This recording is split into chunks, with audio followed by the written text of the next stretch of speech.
Hello friends, welcome back to my channel any style. Guys, आज के मेरे videos में फुल्ली डिटेल से बात करेंगे किस तरीके से आप नेचुरल तरीके से प्रेग्नेंट हो सकते हैं। बहुत सी गर्ल्स वुमेन्स को पता ही नहीं रहता है कि प्रेगनेंसी की एज क्या है, प्रेगनेंसी किस बीच कंसीव की जा सकती है पीरियड्स के। इन्हीं बहुत सारे टॉपिक्स पे खुलकर बात करेंगे जिससे आप नेचुरल तरीके से प्रेगनेंसी कंसीव कर सके। तो आइए स्टार्ट करते हैं आज का वीडियो स्टार्ट करने से पहले अगर अभी तक आपने चैनल को सब्सक्राइब नहीं किया तो कर दीजिए। तो आइए स्टार्ट करते हैं आज का video. Let's get start. So guys, आपकी मैरिज हो चुकी है और काफी टाइम आपकी मैरिज को हो चुका है, बट इस बीच आप प्रेगनेंसी कंसीव नहीं कर पाई हैं। बहुत सी ऐसी प्रॉब्लम्स हो जाती है, पीसीओएस की प्रॉब्लम्स हो जाती है, पीरियड्स इनरेगुलर्स की प्रॉब्लम्स हो जाती है, पीरियड्स रेगुलर्स रहते हैं तब भी आप बच्चा कंसीव नहीं कर पाती हैं। सबसे पहले बात करते हैं पीरियड्स की। अगर आपके पीरियड्स कंटिन्यू आ रहे हैं, आपके पीरियड्स का ओवुलेशन है, आप ये मानिए कि 28 से 30 के बीच में है, तो जो आपका 28 को आपका जो पीरियड्स आया है वो आपका पीरियड्स का 1 डे है। वहां से लेके 14 से 15 डेज तक का जो टाइम रहता है उस बीच में आप इंटरकोर्स कीजिए, जिससे आपके प्रेगनेंसी के जो चांस होते हैं वो ज्यादा रहते हैं और उसके बाद प्रेगनेंसी कंसीव करने के चांस थोड़े कम हो जाते हैं। इस चीज का आप अच्छे से ध्यान दीजिए।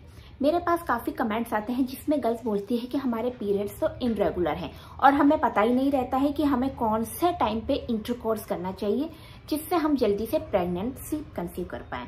अब ऐसी बहुत सी वुमेन्स होती है जिसकी 2 मंथ 3 मंथ तक पीरियड्स नहीं आते हैं। तो ऐसे में आप ये कीजिए कि जो आपके पीरियड्स का लास्ट टाइम जो आपके पीरियड्स आया और इसके बाद आपके जो पीरियड्स आए उसके बीच का टाइम आप काउंट कर लीजिए और नेक्स्ट मंथ आप उसी के अकॉर्डिंग इंटरकोर्स कीजिए, जिससे आपको प्रॉब्लम्स नहीं होगी। दूसरी बात, पीरियड्स के लिए एक एज होती है। बहुत सी गर्ल्स वुमेन्स होती है मैरिज के बाद सोचती है कि हमें अभी बच्चा नहीं चाहिए, हम आराम से बाद में बच्चा करेंगे ताकि हमें कोई दिक्कत नहीं हो, अभी हम आजादी से रहना चाहते हैं। बट आप एक एज होती है 35 एज तक, तब तक आप बच्चा कंसीव कर लीजिए। अगर उसके बाद अगर आप टाइम देंगी तो अंडों का जो विकास होता है वो थोड़ा स्लो हो जाता है, तो आपको प्रेगनेंसी कंसीव करने में प्रॉब्लम्स होगी। जो सही एज होती है वो होती है 25 से 28 के बीच तक। कई बार ऐसा होता है कि अबॉर्शन कराने की वजह से भी बच्चा कंसीव नहीं हो पाता है, तो ऐसा कुछ नहीं है। आप उस बीच में 3 मंथ का गैप दे दीजिए, उसके बाद आप वापस प्रेगनेंसी कंसीव कर सकती हैं। दूसरी बात, आपको किसी भी तरह की कोई भी टैबलेट्स नहीं लेनी है। मोस्टली हमें पता नहीं रहता है और हम कोई सी भी टैबलेट्स वगैरह ले लेते हैं, इसका प्रभाव हमारी बच्चेदानी पे जाता है और जिस वजह से हम बच्चा नहीं कंसीव कर पाते, हमें बहुत सी प्रॉब्लम्स होती हैं। तो इस चीज का भी आप ध्यान रखिए। दूसरी बात, अगर आपके पीरियड्स कंटिन्यूस नहीं है तो पीरियड्स कंटिन्यू करने के लिए आप कोई भी पीरियड्स की सिरप ले सकती हैं, जैसे अशोकारिष्ट है, हेमपुष्पा है, सच्ची सहेली है, डाबर, बहुत सारे ऐसे बैद्यनाथ है।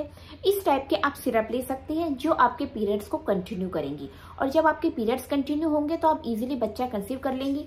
आपको किसी भी तरीके की कोई भी प्रॉब्लम्स नहीं होगी। एंड गाइस, साथ ही आपको पीसीओएस की प्रॉब्लम है। पीसीओएस की प्रॉब्लम भी बहुत मेन प्रॉब्लम है बच्चा कंसीव करने के लिए।